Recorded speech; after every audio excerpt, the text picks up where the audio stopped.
Hi, this is Chris Ring, and I'm on the Never Gets Old podcast, and I'm talking with my buddy Mac Jackson, and we're going to talk some comics, books, shows, whatever I got going on.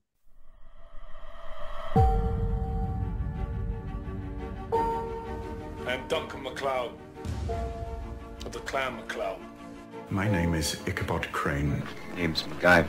Colonel Jack O'Neill, SG-1. I am Batman! Hello, I'm the Doctor. So there's this man, he has a time machine. Up and down history he goes, zip, zip, zip, zip, zip, getting into scrapes. For years, and maybe more than that, right, Mac? But how long has it been? Has it been 6, 7 years ago? Are you telling me that you built a time machine? Out of a DeLorean? Hey, now wait a minute. Now wait just a minute. Human beings were not meant to sit in little cubicles staring at computer screens all day. I've got something for you. Oh, merci, Sonora. Just one more thing, sir. Oh boy. Just like that. Bing, bang, boom. At this point, I'd settle for the boom. They'd love it here, don't you think? This is what I'm saying. And by the way, where is your podcast? Tell everybody that's here. Welcome to the Never Gets Old podcast. The podcast of all we love in TV, movies, music, and comics. With your hosts, Mac Jackson and Nathan Shell. Subscribe to us on iTunes, Stitcher, Facebook, and YouTube. Donations at paypal.com at macwjackson@comcast.net. Listen to my chapin songs, DJ saying that they're too long. His guitar may be silenced, but his soul goes on and on. Lord again, oh Lord again. His stories were like us, a beginning and an end, alone again. Now I listen in my room. Hi, everybody. Welcome to the latest episode of the Never Gets Old podcast. I'm your host, Mac Jackson. And if you'd be so kind, when you watch our show, it would help if you'd hit subscribe and like below or wherever they decide to put it this week.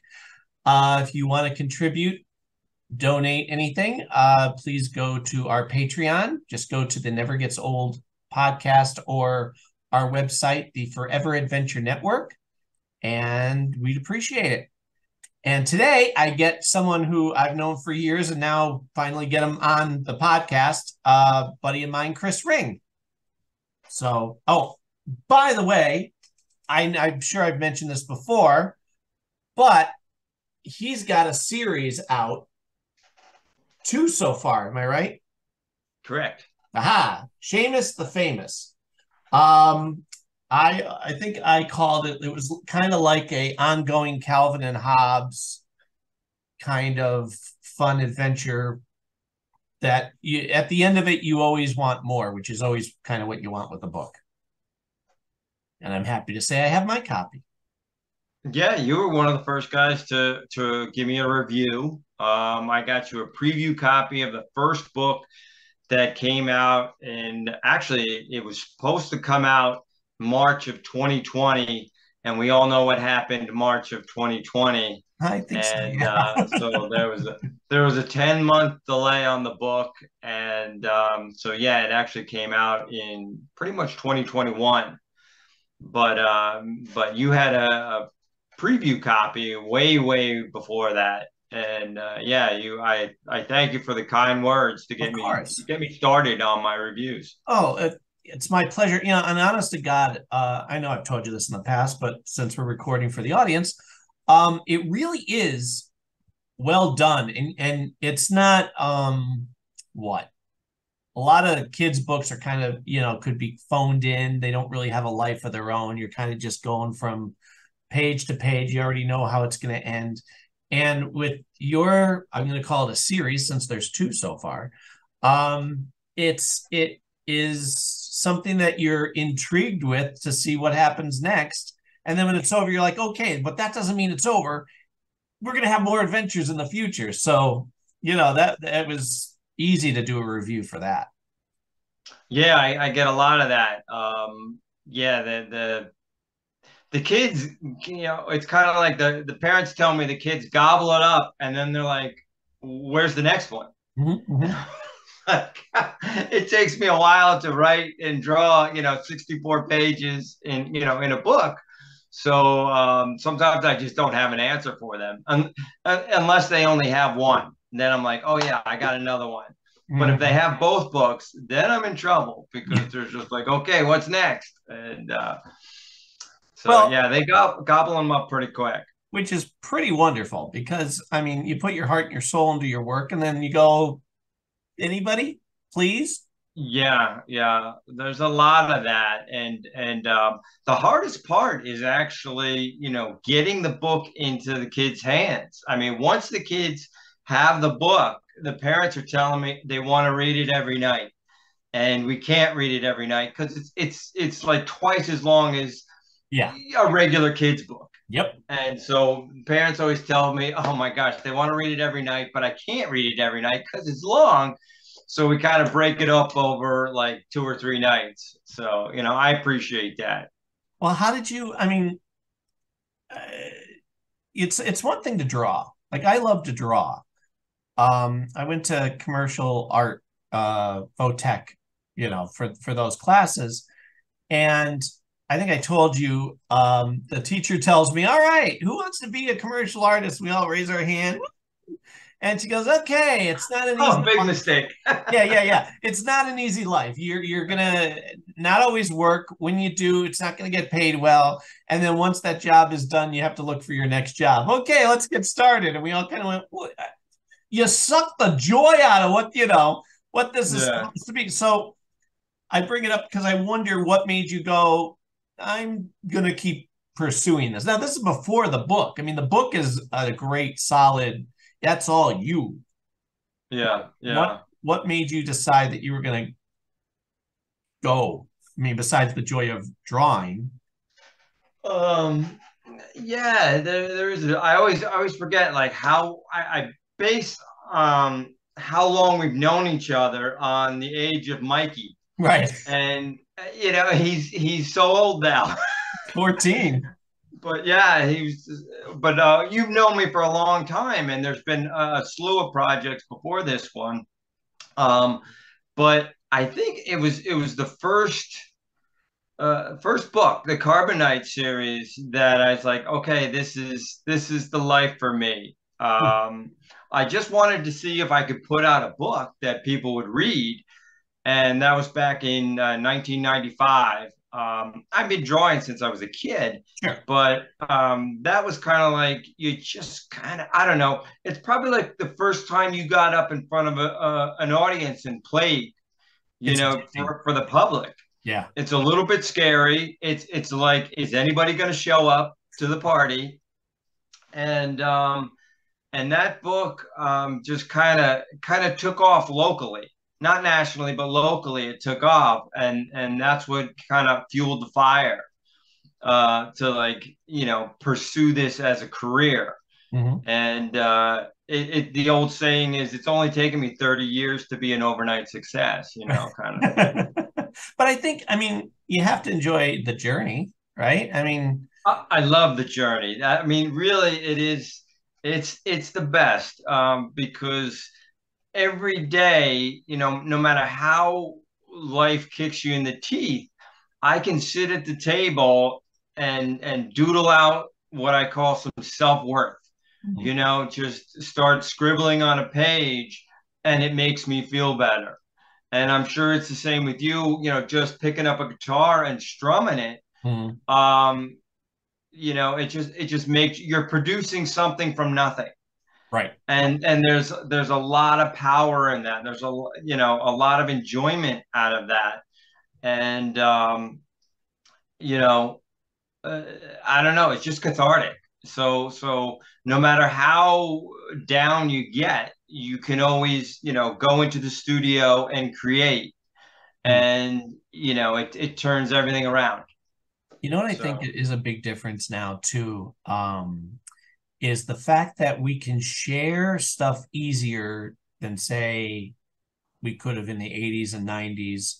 You know, you draw something, you're like, great, nobody's going to see this. Unless that gets published, nobody's going to see this. But I really, you know, now you can go, I just drew this and I'm putting it on Facebook or, you know, whatever the case may be. Right.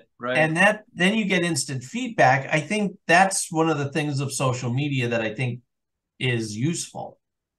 Yeah. Yeah, you can. Yeah, my business, it's a double-edged sword, and I'm sure in the music industry it's a double-edged sword too, because way back when, I mean, I came up with you know, kind of like the indie books, like Teenage Mutant Ninja Turtles was still an indie book. The Crow was still an indie book.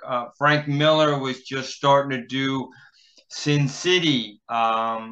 And that was taking off, and it was still something. It was prior to the age of computers, you know, so you still had to put books together by hand. And I still had to like shoot film and use photostats, and everything was like manual, a lot of paste up and stuff like that. So when you actually got a book out there, not a lot of people were doing it. I mean, nowadays everything is digital, and it's your competition has just exponentially grown. But back in the early 90s, it was like if you got a book out, there was a good chance that it was going to sell, because, you know, as long as it was halfway decent. Sure. It had to have some decent content in there. But you know, the competition of independent publishers wasn't what it is today.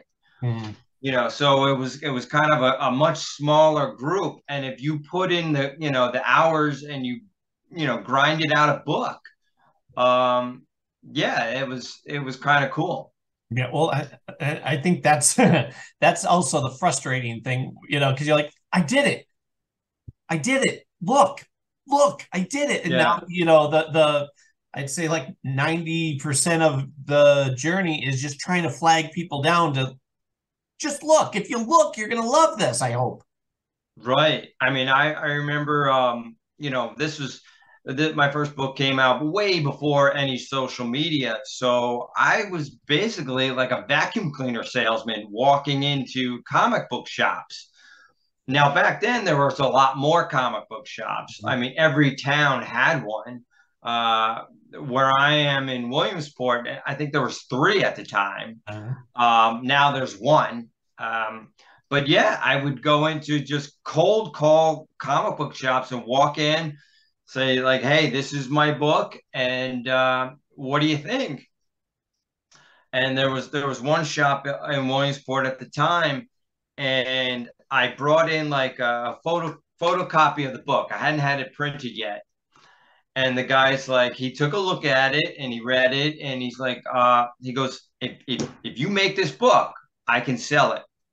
I guarantee you I can sell it. And so I came back, I think it was 3 months later, and I brought my book in, and he's like, who are you? And I said, I was in here 3 months ago. He's like, oh my gosh. He goes, do you know how many people say that they're going to make a comic book and I never hear from them again? He goes, you're the first one who's actually made one. Wow. And brought it back to the shop. So so that was one of my first signings I did with that particular owner. And then when I first started, I went into like 1 out of 3 shops, maybe bought a couple copies or took the book on consignment. Right. By the time I was done with my first series, it was, you know, 2 out of 3 or sometimes 3 out of 3 shops, because, you know, word starts to grow. And you start to get things in papers, you know, back when there were newspapers and magazines. And I actually made a couple TV appearances. And yeah, it was just, you know, just scraping up whatever kind of, you know, media existed at the time, because there was no social media. Now you got like, you know, three different avenues at least for social media, whether you're on Instagram, Facebook, TikTok, Twitter. And even It's with crazy. that, I'll tell you, even with that, you think, great, you have it. But people just pass by. They don't, I think people kind of take it for granted and they go, uh-huh. Like, no. Oh, yeah. Look, this is it. Come on, give it 2 seconds. Yeah, no, it's definitely that way. Because I'm relatively old for social media, in terms like I don't have a lot of followers. I don't have a lot of, I'm better off at going to cons. When I go to conventions, people know me more through conventions and store signings and whatnot, not through necessarily social media. Mm-hmm. So I can put, my whole heart into a piece and post it online, and, crickets are chirping, kind of thing. But then I can take the same work and go to, a comic book convention, and people say really nice things, I think it's because you have a good personality and you're fun to talk to too. I mean, there's some people that are, that I go, oh, I know who this artist is. And I go to talk to them and you're like trying to pull a conversation out of them. Right. You're like, all right, well, I guess I'll just look at your stuff online then. We won't talk. That's that's one of the main reasons why I go to shows, because, I am, chained to a desk for like 10 to 15 hours a day sometimes.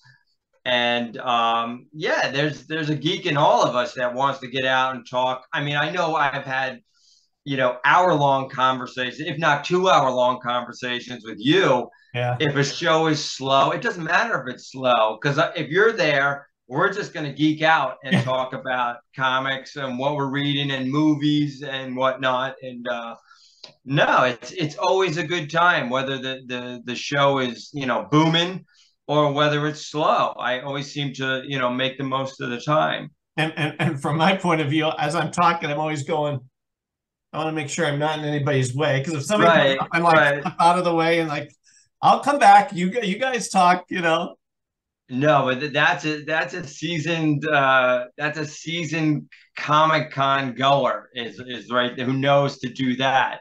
Because you get the kids who just kind of like will set their soda on your original art. I remember that because I was there with you a couple times where people are like eating something and they're looking at your stuff and they go to grab it. I'm like, no touchy, just wipe the popcorn off your fingers.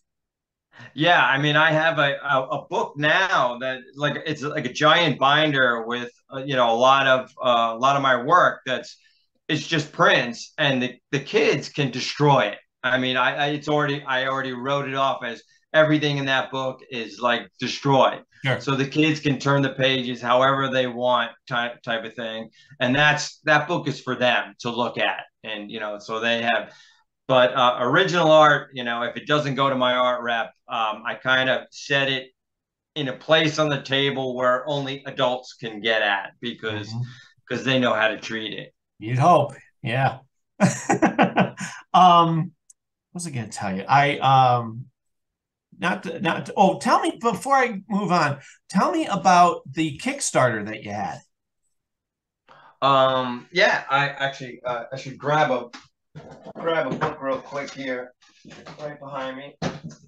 Yeah, because when I was all ready to do one of these with you, and my tooth fell apart. Like, oh, gee, yeah, I remember you mentioning that. And I mean, the side of it just went bloop, and then when they went to do it, they're like, "Oh, we're going to do a root canal." Oh, great! And then they're pounding the temporary on there. And I came home and I was just like, I can't even talk. This would not be a fun conversation. That's the worst. Yeah, that's the worst. The Kickstarter. Well, here's the book. So here's the finished book. I'll have to get you a copy. But yeah, it went really great. I was dreading it because I've never done a Kickstarter, and I've only kind of got on there and I think supported one. So I do not know the the whole media all that well. So Right. it was a learning process for me. And so I asked, I had three friends who were like deeply involved in it. And so I kind of questioned them before I set up and started the whole thing. They make it fairly easy for you to do, but you have to, really put 100% into it, and you have to be ready. Yeah, I just wanted to get the Quartermain book funded, kind of thing, or recover my printing cost. And yeah, we set up the Kickstarter, and I didn't know what to expect, and I think we had about 127 backers, that's what I'm most proud of. Mm-hmm. It's like money, great, but the purpose was for me to introduce my work to a new audience, because I can go up and down the East Coast and I can go to all the cons, but I don't go to the cons on the West Coast or in Texas or the Midwest. So this was a way for me to introduce my work to people across the nation, Yeah. And so yeah, the backing went really great. I had one friend who said to me, like, midway, he's like, "You're not going to make it," and he kind of scared me. And he goes, "Oh, you're going to have to call up all your friends and your family, and it's like you're not going to make it." And then I had other people saying, "Oh, you got it in the bag. You're going to make it easy." And I was like, so I didn't know who to believe. But there was steady growth throughout the like the 30 days. I think I had it up for 30 days, and every day, the numbers were changing, and it was slowly climbing. And I had some really nice people. I think Jeff Messer was one who he was actually doing a Kickstarter from Mike Grell's Omnibus at the time. And I had done a piece with Mike's character, John Sable, and Allan Quartermain for the Baltimore Comic-Con for their annual yearbook. So that piece appeared in their yearbook, and Jeff caught a hold of it and said, put it up on his Kickstarter, and said, if you like Mike's work, you're going to love Chris's work. They're both represented by Catskill Comics, and that kind of gave me a nice little jolt, and I appreciated that. Wow. And then I had another friend who's got a kind of a Facebook page for fans of Stephen King. And I had worked with him on a couple projects. So he plugged it on his podcast type thing. I don't know if it was a podcast or more like it's like a Facebook group that he does live videos for. And it's all like Stephen King stuff. So yeah, I had some, people helping me out along the way, but there was a lot of updates that I had to do, answer a lot of questions. So basically, yeah, I was working throughout the whole thing. What's that? You can't just sit back and go.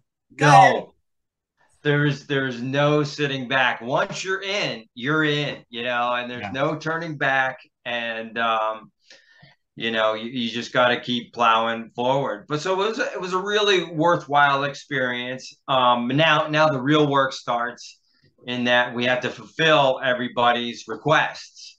And so I've started doing that, and I gave myself till December, January of this year. What, you mean you have to actually print the copies? Is that what you're saying? Well, no, I actually printed the copies. I went into this because I've read about people who have taken money and then they've never fulfilled their Kickstarter. Sure. And there's some infamous stories about that. And I never wanted to be that guy. I wanted to make sure that nothing got in the way. So I put up the money to print the book first. Sure. And then I kind of reimbursed myself through the Kickstarter. So the books were ready to go. The only thing I still have to do is we offered sketch covers.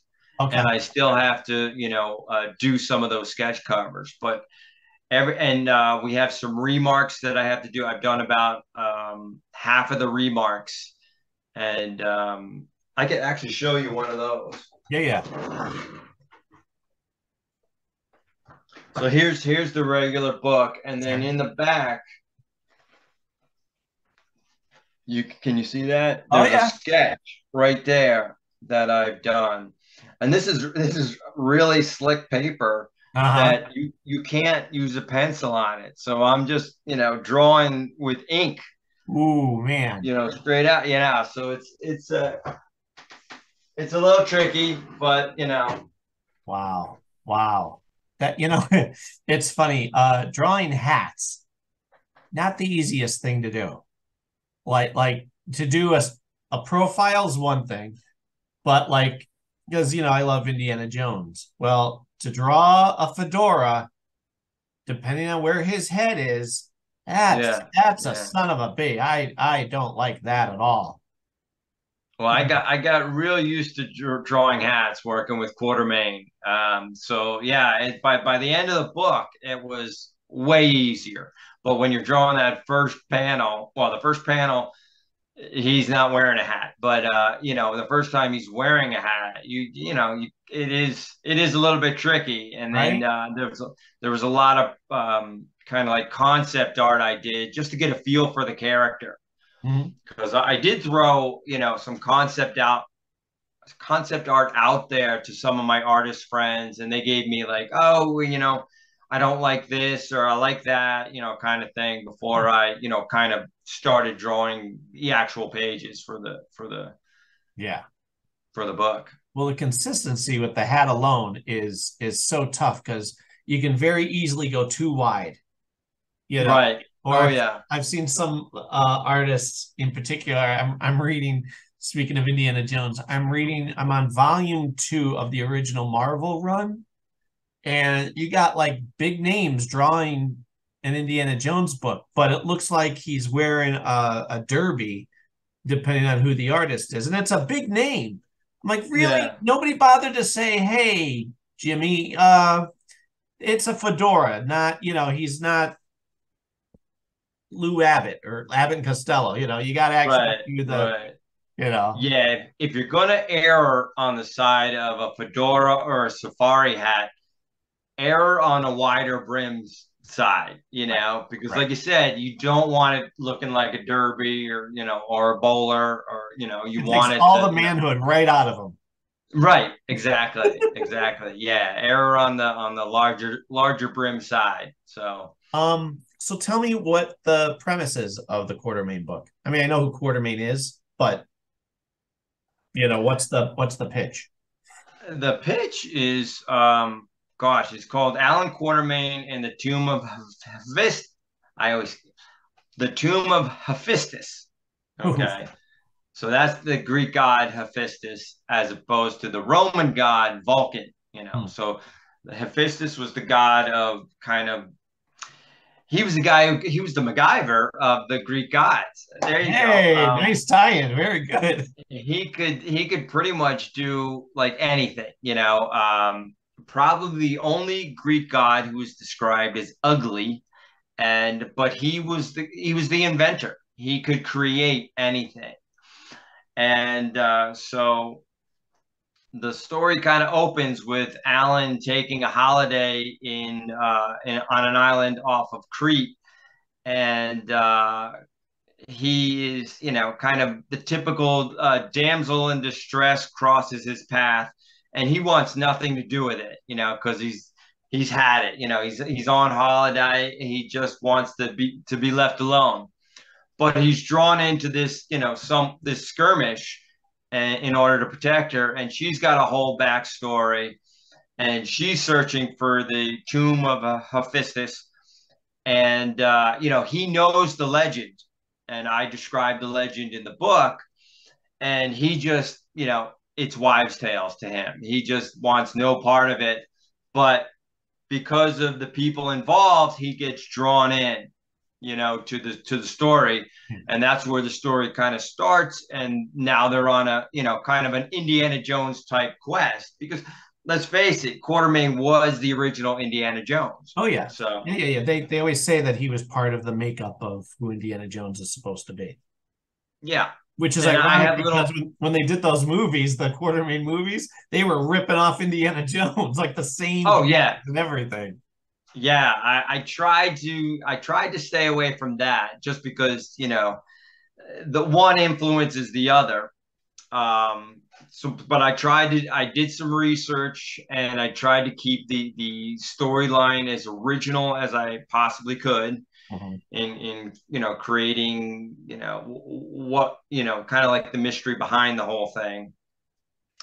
And but I did put in some Easter eggs because the story takes place in 1885, and I kind of like the way League of Extraordinary Gentlemen borrows from different authors. Sure. I have a couple of those Easter eggs kind of in there, but with different characters. None that sure.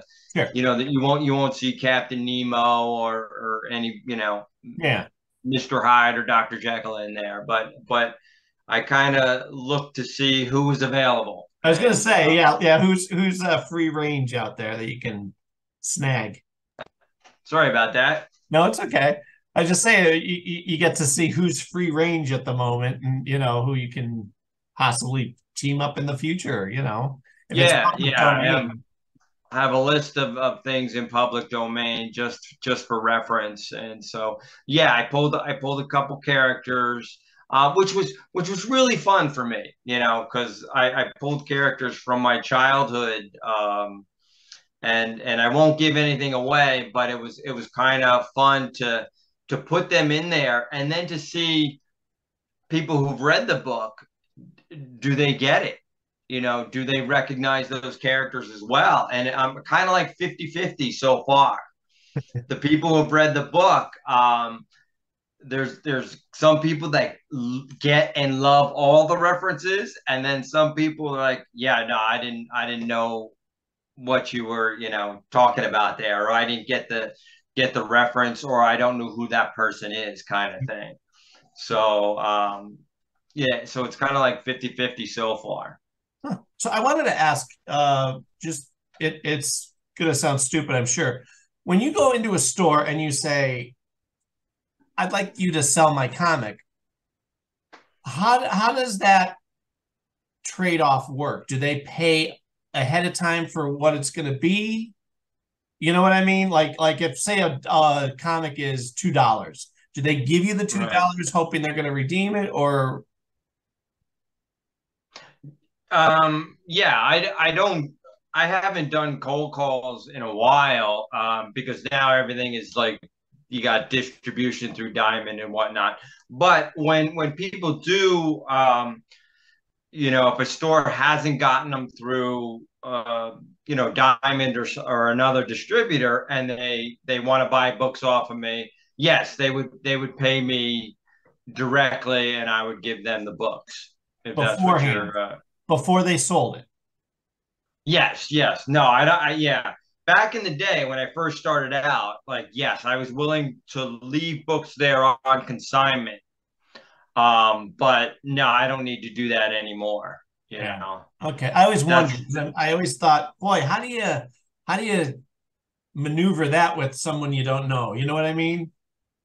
Yeah, no. When you're young and you're just trying to get your name out there and get some shelf space, I would leave books on consignment if it was, if there was no other option. But nowadays, no, people, the owners, they pay me up front for the books that they want. Okay, good. Okay, I was curious. How as a writer to a writer now, how do you love writing? Like you're basically, instead of drawing somebody else's work, how do you love being the writer? Oh, gosh, there's no comparison. I mean, I love being the writer, and I spent so many years trying to be like the best artist, that I put writing aside for, I don't know, a good 10 years. And I was just doing, commission work and, work for hire and freelance, whatever. And I'm just trying to be the best artist that I can be. But once I started writing Seamus, the first book, I realized how much that I missed writing. Yeah. And writing is like anything. Like the more you do it, the better you get at it. So I was a little rusty. The first book, Seamus the Famous and the Treasure of Gunner Forkbeard, there were a lot of rewrites for that book. Whereas the Seamus and the Eternity Run, the second book, this one here, right? There was kind of like one and done. Like I just wrote the script and very little edits were involved in that kind of thing. But yeah, writing is it's just like artwork. The more you do it, the better you get at it. Because I remember when I tried to, I was all of about. I always won the creative writing award in school, but that doesn't mean anything. The first time I sat down to try to write an actual book, I think I was probably about, I don't know, 12 or 13 years old. And I wrote, I was trying to write a sci-fi story, and I wrote a couple pages, and then I read it back and it was garbage. It was absolute garbage. And I just put the typewriter away, and it was just a manual typewriter back then. And I didn't write for a long time because it sounded like, when I read it back to me, my own writing sounded like, see Dick run, see Jane run. Yeah. See Dick and Jane run. It just sounded like that. And I'm like, that's horrible. So it takes a while for you to kind of like find your rhythm and find your voice. But once you do and you get away from it, you realize how much you miss it. Oh yeah, for me, the thing I always try to stay aware of is not reuse the same descriptors for the characters, because you can only say the guy's name is Jimmy so many times, and you got to be creative with how you mention him without always saying Jimmy. But also I find, and this is I think where the real work for me is, you have to write the in-between moments. Like, I want to get to the exciting, this happened and this happened. Well, you have to explain that he had to take 20 steps down, the block to get to and set up that scene. So that way, all of that sort of minutia, I think that's the real work, because it's easy to do the fun stuff. Right. Yeah. Because I work with sequential art, I can kind of shortcut stuff like that, because I'm not writing prose, and I can put stuff, in the picture to kind of alleviate some of the description, setting a scene. I do that visually, and I don't have to like paint a picture the way Jack Higgins describes a bottle of scotch. I don't have to do that. And I don't do that in children's books anyway. But he's my favorite. He's my favorite writer. So the way he describes things in his books, I really appreciate that. But I fortunately don't have to do that, because I'm a visual person, and I can do that as an artist and leave my writing to kind of like quick-witted stuff. Setting up jokes, setting up key moments like you mentioned. Years ago, I was before, I guess we'd say before modern technology allows you to do some stuff, I would always try to push a original comic idea. And I was losing my job. Everybody was losing their job where I worked. And so you're sitting around and they're going, pass the time. So I'm like, all right. And I did a whole issue script panel to panel, and doing the, this is the angle it would come from. And I was really proud because I did it really in a cinematic way. And I thought, boy, this is great. Now what? I didn't have an artist that was going to do that, because I love drawing. Right. I love drawing action and people. I don't want to draw houses and buildings, and that's the background stuff is where I lose That's the job, man. That's the job. I know, right? So I thought, all right, I got this great script and I tried to shop it around. But again, we didn't have social media the way we do now. So I was just grabbing like random comic book people. Oh, you work at Marvel. Here's an idea, and then it's still there. I still have the script, but then I thought, boy, it's tough. It is hard to break into just to have people pay attention. So, like for you to go, basically what I did with writing was, F it, I'm doing it on my own. Like that, I'm doing this. I'm in control of this. I always put it this way. I'm not asking permission anymore if you would like to see what I could do. I'm doing it, which is why I do the audio series, because I'm impatient. I want to write it. I got to get it acted. I got to, just get it out. Get it, because that's sitting there. And I know you go through this too. I did my part. Where's the rest? Come on, let's get going. I'm very impatient. I want everybody to see it, or in my case, hear it, and give me feedback. Hopefully they enjoy it, because, in our own minds, we're thinking, I want to be like the writers that we love. I want to be celebrated and looked up to, and them people to go, man, that last book he did was brilliant, or, whatever the case may be. Right. But we all grew up on George Lucas's films, and I wanted to be, at 11 years old, I wanted to be George Lucas, and I am not George Lucas, but there are times when I feel kindred to somebody like that, because I am actually creating a world like he created a world, kind of thing, and I'm creating characters like he created characters, and and it is a lot of fun, and it's been a long time. It seems like it's gone by like that, but it's been since it's been close to like 28 years since I put out my first book, and Are you goes by fast. Are you gonna do? Are you planning on doing like more Quartermain? That's what somebody just asked me from the Kickstarter, and yes, I would like to, but it really depends on, like, the Kickstarter was a success, but I'm also using the convention scene as a litmus test for whether the audience is really out there for more Quartermain stuff.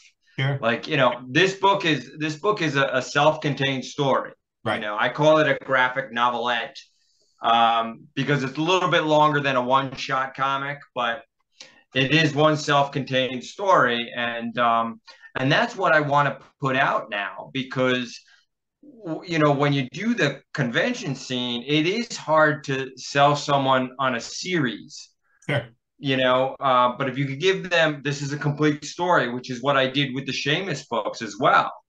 Like, here is their graphic novels. Here's a complete story. You don't have to worry about when you're going to get the next one. This is complete. And those are the stories that I want to do. So, I would like to do more Quartermain stuff.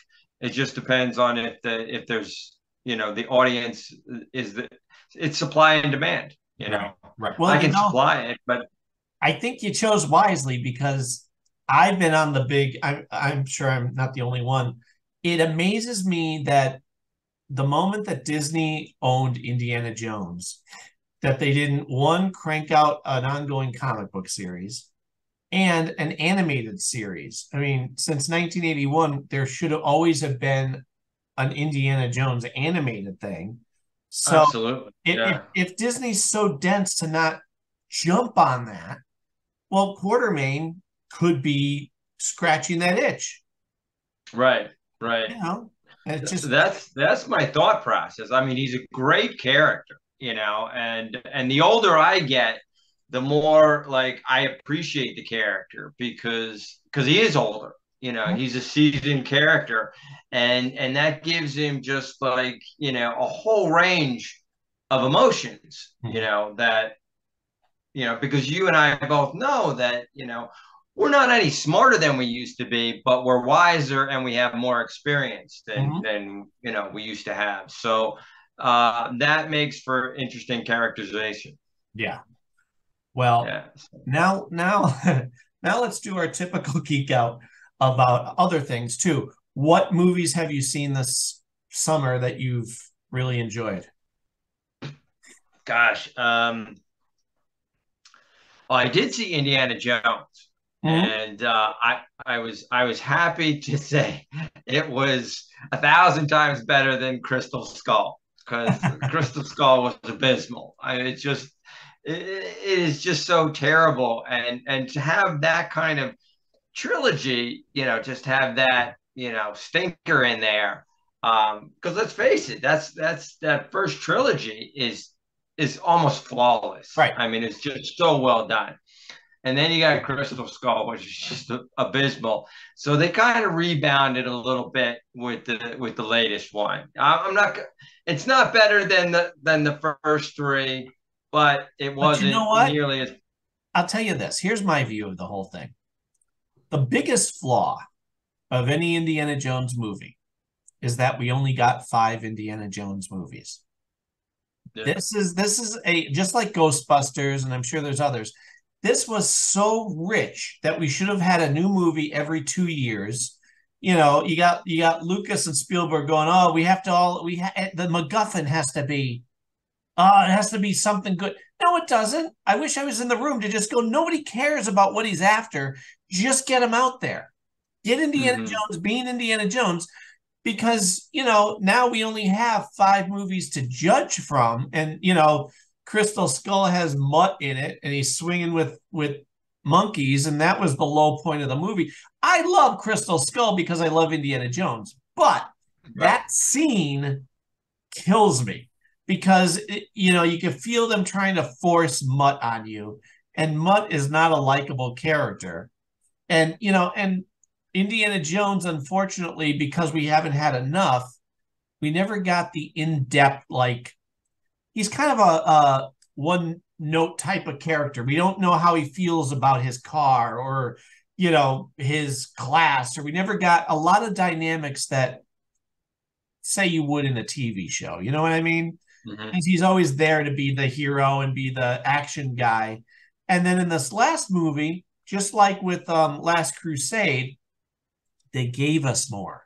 We got some in-depth, feeling and emotion, and and now that it's done, you're like, oh, it kills me. So why are you not cranking out an animated series? Because there's, from the time he's 20 forever, you could just make them. Yeah. Well, they try with the Young Indiana Jones Chronicles, but I do think an animated series would be a better fit, I think. Right? Yeah, and cheaper. I mean, you're never going to replace Harrison Ford. So get a guy who can do the Harrison Ford voice and just go like it's drawn. Sure. It wouldn't cost Disney a cent. I don't know who's sitting on that. Did you see The Flash? I did see The Flash, and I thoroughly enjoyed. Firstly, anybody who's read comics, the Flash movie that we just got is nothing new. Okay, I'm not going to give anything away to your viewers who haven't seen it yet, but it's a story that if you've read the comics, you've read that story before. Sure. However, Michael Keaton coming back as Batman was worth the price of admission alone.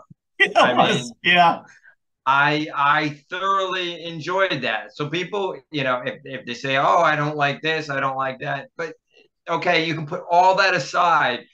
Seeing Keaton in the Batman suit again, and props for keeping in shape, Michael Keaton, because that ain't easy. I thought that was fantastic.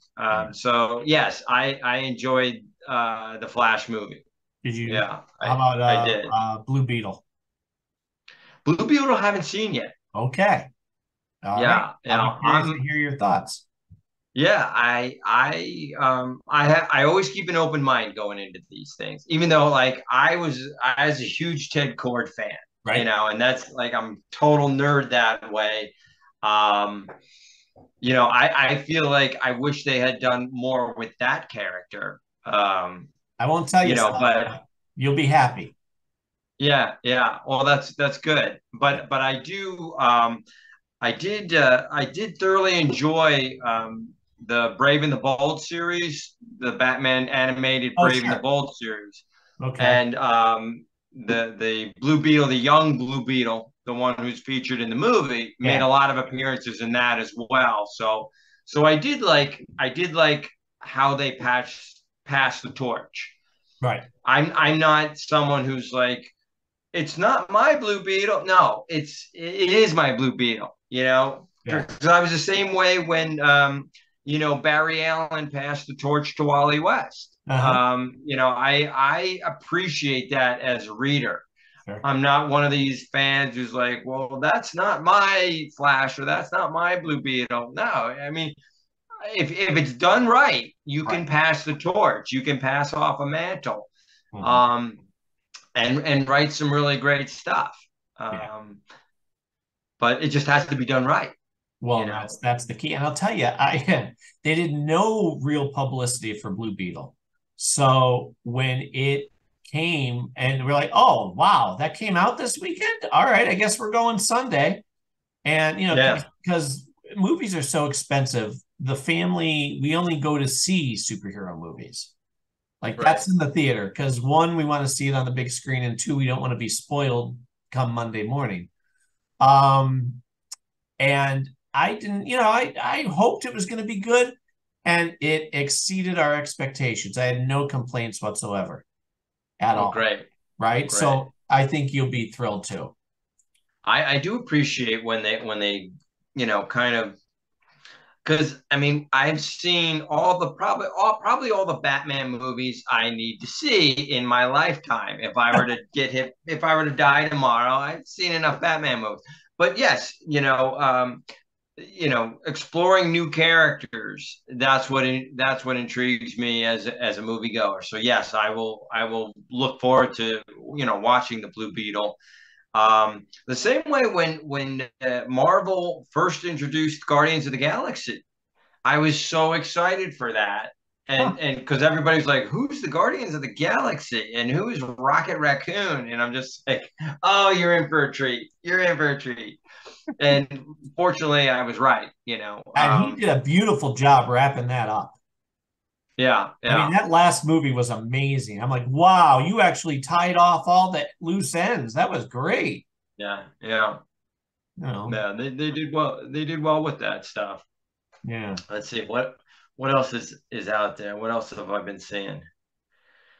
Well, I've been watching. I bond with my kids because my kids are all grown up. Sure. So my youngest daughter's an artist in New York City. So is my middle daughter's an artist in New York City, and my son, he's about 45 minutes from. He's the oldest, but we bond over watching Ahsoka. Okay, yeah, we're watching that. Yeah, me and my boy. And we watched all the we watched all the Clone Wars and we watched Rebels. So our backstory there is pretty rich. So everybody in kind of like in the text messages knows what they're talking about. Yeah. My kids know their Star Wars. So props for me for making sure that they know their Star Wars. So we are really enjoying that. And I just said to my daughter, I said, you know what? I said, you and I are going to do a sketch challenge because she draws a lot. And I said, I'm going to pick the first character. I'm going to pick General Syndulla. And I said, you take as much time as you want. I'll probably get to mine within a week or so. And you draw yours. I said, you can draw the one from the TV show. You can draw the one from Rebels. You can draw a hybrid between the two of them, whatever you want to do. And however detailed, and she's a painter. I said, if you want to paint it, if you just want to draw a pencil sketch, whatever. But, we were just having so much fun bonding over the shows that we're watching. Yeah. Because she's also a huge Neil Gaiman fan. And we were watching, her favorite movie is Stardust, and that's one of her favorite books. So I suggested her to, if you've never read The Graveyard Book, you should pick that one up. And we were watching Good Omens together with Michael Sheen and David Tennant. And those two together are just comedy gold. So it's been really fun to bond with my kids over, even though they're far away at times, over what we watch. Sure. But, well, I mean, I point out to Mikey, I'm like, you don't understand how we are living in the golden age, and he gets it. But I'm like, when you and I were little kids, do you ever think we were going to get an Ant-Man movie, or that anybody wanted one, let alone how good they would be? We never. I remember. Well, when you say that, I remember Garrett Morris dressed up as Ant-Man on Saturday Night Live. Right, and I'll tell you, for years I was like, look at that, they're putting Superman and the Hulk together, and they're right. it was a joke. I was like, no, I want this, and now we're getting it. Who the heck would have ever thought we would have had an Ahsoka series? Oh, I know. And just thinking back to those days when you're a kid watching the Electric Company and Spider-Man would come on, and it's like, yeah, he was kind of a lame, but at the time you thought he was the awesomest Spider-Man out there. I mean, because that's all you had. Yeah. And the original Spider-Man television show with was Hammond. What was his? Yeah, Peter. What was his first name? No, it wasn't Peter. Peter Hanner. Was it? I don't know. Well, I know Hammond was he was from The Sound of Music. That's what I know. I mean, yes. But I love those, even though they by today's standards they're like totally lame, but they were still great. Now the Incredible Hulk with Lou Ferrigno and Bill Bixby still holds up. I mean that was really great. Well, I'm still on season 2 showing Mikey. We don't get to it all the time, but season 2 of Greatest American Hero. And right, and that was he was bigger than Superman to me. My buddy and I would play in the yard, and he'd be Superman. I'm like, great, I'm going to be the Greatest American Hero. And and then I knew the special effects weren't great, but it didn't matter. The dynamic between Bill Maxwell, and Hinckley was like Sam and Al from Quantum Leap. That's what sold the show. Right. Like, that is such a great dynamic that you can't replace.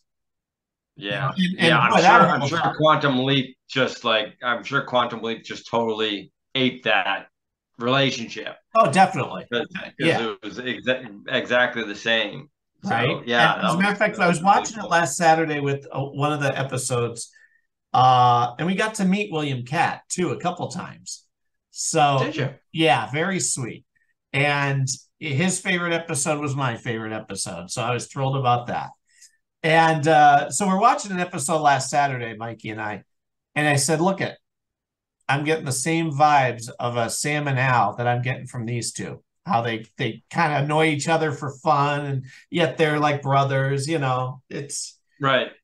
That's what makes it so watchable now. The blue screen thing, you're like, whatever. Well, I can't fly. It's the same footage that they used for 3 years of him going, oh, You're like, yeah, just get there and do the thing, But I wanted to tell you too. I know we did talk about it. What was the name of the musician that you had me listen to? Oh, Matt Nathanson. Yeah, I like his stuff. There was one song in particular you wanted me to hear. Well, I listened to the whole album, and all the songs were great. Yeah, the Boston album. Yep. Yeah, that's really, really a great album. And he went on tour with Matchbox 20 just recently. So he's been touring around the United States, and I think they just jumped over to England. So I think he's over there he was over there recently, if not right now. So yeah, he was only supposed to tour on the West Coast with Matchbox 20, and then somebody else was supposed to open for Matchbox 20 on the East Coast. And I think the guys from Matchbox 20 liked him so much, so they're like, "We're taking you on the whole tour." So he just had a grand old time with, and that's a great billing right there. Matt Nathanson and Matchbox 20. I unfortunately they didn't get close enough for me to get to one of the concerts. Yeah, I got lucky a couple of years ago, just as a last minute at the end of the tour. Ray LaMontagne, who we love, decided to do a concert on a Sunday night in Wilkes-Barre. So we're like, wow. Oh crap, going to that. He's in my backyard, basically. Yeah. We're going to that. And it was great because it wasn't like planned, it sold out right away. Mm-hmm. And it's him and another guy, and they're just playing acoustic guitar for 2 hours, doing songs that might have had a bigger arrangement originally, but with him, you didn't need it. Just let him sing, let the other guy do harmony. And it gave me a new appreciation for some of the songs that weren't necessarily my favorites. You know what I mean? Like, okay, now I get it. I like this song now. Yeah, I wanted to ask you, because you'd be the guy to ask. I just saw an advertisement for Jim Croce's son is touring, playing his dad's music. Yeah. AJ Croce, yes. Have you seen him? Have you heard him? I've heard him. He's not his dad. He's not Jim Croce. No, you're not getting the next generation of Jim Croce. He's very they had done a behind the music on VH1 back when they used to do one. And at the end they talk about AJ, do it, but like his dad, he's got his own style, and they have him go, and I'm like, okay. Dude, you're different. I'm not enjoy that. And now he does. It's Croce on Croce is, I think, like the name of the album. It's him sitting sideways in a black and white photo, just like his dad. And he's very blues. He's very, and he's got that gravelly voice. He doesn't sound like his dad, unfortunately. Okay. And see, I knew you were the guy to ask when it came to that. I was like, gosh, because I hadn't seen him yet and I hadn't heard him. I just had these ads pop up on my, I think my Facebook feed, and I'm just like, I guess because I have his dad on my playlists and stuff like that, and Big Brother's always watching. So I started getting these feeds for AJ Croce, and I was just like, I bet Mac knows. I'll tell you. You know what? With Jim Croce, you can't go wrong. He never had time to write a bad song. Everything's great. Well, what you should throw on your playlist is a album called Bombs Over Puerto Rico. I'll just send you the link. Don't worry about it. Okay. You have to write it down. But it's him and his wife. They originally were a team. Really? And yeah, she lost her voice. She doesn't sing anymore. But originally his plan was it was the two of them. They were going to do it. And boy, you want to hear some great stuff. Them singing, really? She'll sing lead, he'll sing harmony, and then they'll do the chorus and they'll switch. So they do little tricks like that. And it's not gimmicky. It's really sincere. But they had a couple albums that you can find now. And like I said, I'll send you some links so you'll see what I mean. It was great. Some of the songs that he would end up doing later on his own, he did another version with her. And it's such a shame because I guess eventually, she got pregnant with AJ and he said, well, I'm going to go out. I'll just keep going out on the road. You stay home, be a mom. And that it's a shame because I would love it. Had he been around still, I'm pretty sure she would have sung more with him. Have you and Cindy ever covered any of that stuff? Oh, we sing their songs. Yeah. There, as a matter of fact, there's a couple songs that I haven't learned the guitar for, but we love to sing it a cappella. Hard Times Be Over is the name of the song in particular that I'm thinking of. We were just at a buddy's house where it's like a potluck, and after we eat, we all sit in a circle, whether you play guitar or fiddle or banjo or whatever, and each person picks a song for all of us to sing. Well, we happen to be doing this kind of thing where we're talking about Jim Croce, and we're like, oh, what's that? What's that song? So we started to sing it a cappella so they can hear what we're talking about. And it's, wow. Yeah, it's got a nice patter to it. I'll send it to you. As a matter of fact, we only have like 5 minutes left before this cuts out on us. But as soon as we get done, I'll look it up. And once you look for it on Spotify, it'll give you all the rest of the songs. You're in for a treat. Sounds good. Yeah. And obviously anybody else that ever trips your trigger that you think I might like, send me a link and I'll check them out, because I liked the guy you sent. Oh yeah, no, Matt's great. We got a chance to see him twice in the last year, just because, he went out after COVID. And then, he was able to kind of because that tour was so successful, he's like, I don't know if we're going to get shut down again. I'm going to go out again and do a little mini tour. Mm-hmm. And then because he was having so much success, I think Matchbox 20 said, oh, this guy's, perfect for us. And so he probably hasn't been home in 2 years for crying out loud, just because of the success of his tours.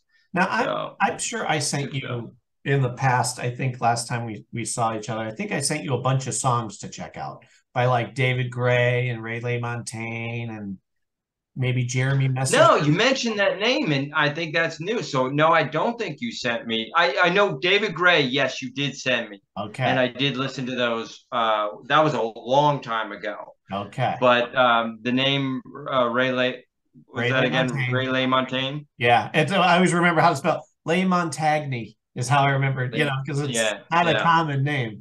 And Jeremy. No, that sounds new to me. Sounds new to me. So I'll have to check that out. I will. All right. Well, we'll get off now and tell people where they can find your work.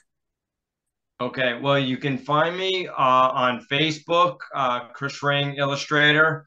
You can also find me Chris Ring, because I have 2 different pages. I keep the illustration page separate, but I post my stuff everywhere. You can find me at Christopher Ring Art on Instagram, or you can go to catskillcomics.com and you can find my work there if you wanted to commission something.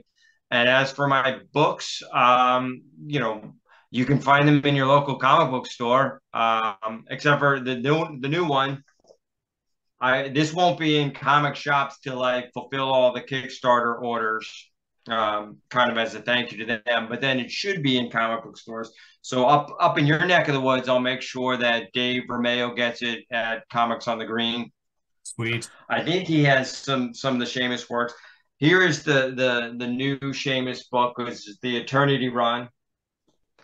And then I also have, this is an oldie but a goodie, but it still sells like crazy, which is the Poe book, which is a collection of Edgar Allan Poe stories that myself, Mike Grell, the late Norm Brayfogle, just a bunch we did cover illustrations for our favorite Edgar Allan Poe works.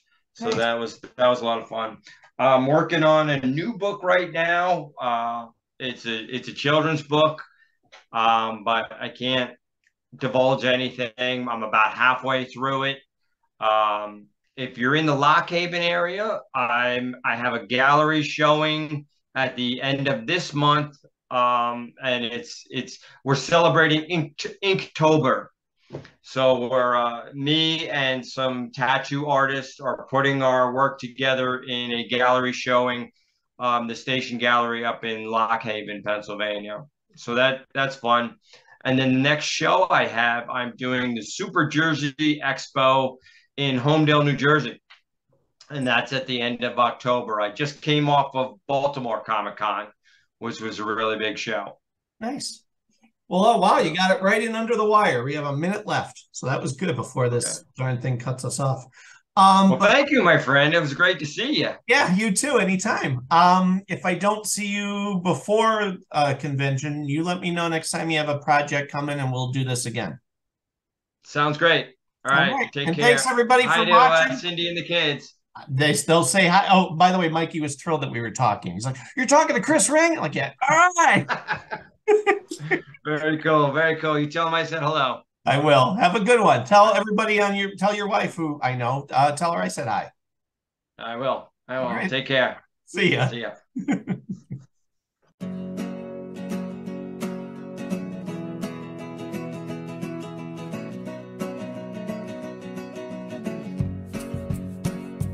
The Never Gets Old podcast is part of the Forever Adventure Network and made possible by your donations through Patreon.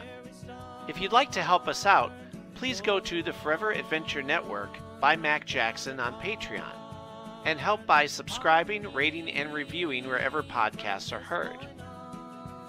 We also have a Facebook, Twitter, and YouTube channel. The show's music is by Harmony Constant and available wherever music is sold. Thanks for listening, everybody. And remember, stay excited.